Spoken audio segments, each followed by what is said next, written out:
Demystifying Panic Over. Hello, dear learners. Today, we're diving into a commonly used English phrase, panic over.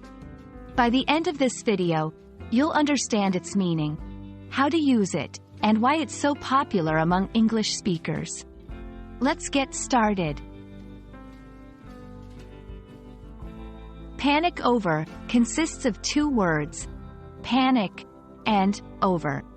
Panic, a sudden and intense feeling of fear or anxiety. It's when someone is so scared or worried that they might not think clearly. Over, finished, done. When combined, panic over essentially means that the period of intense worry or fear has ended. It's an informal way of saying, the crisis or stressful situation has resolved. To truly grasp the essence of any phrase, it's best to see it in action. Here are some examples. 1. After the lost child was found in the supermarket, the mother sighed in relief and said, "Panic over." 2. The students thought they had lost their project files, but when they discovered a backup, they exclaimed, "Panic over."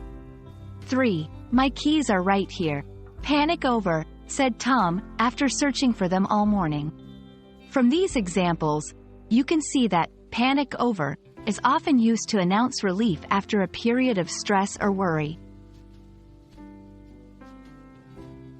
1. Misplacing items, when you can't find something important but then locate it. 2. Unexpected events, such as a sudden loud noise which causes alarm but is then identified as harmless. 3. Mistakes, like thinking you forgot to turn off the stove, but then realizing you did. Panic over is a concise and informal way of expressing relief after a tense situation has been resolved. The next time you find yourself in a stressful situation that fortunately gets resolved, remember this handy phrase. We hope you found this video helpful and that it adds a new, useful expression to your English vocabulary. Keep learning and stay curious.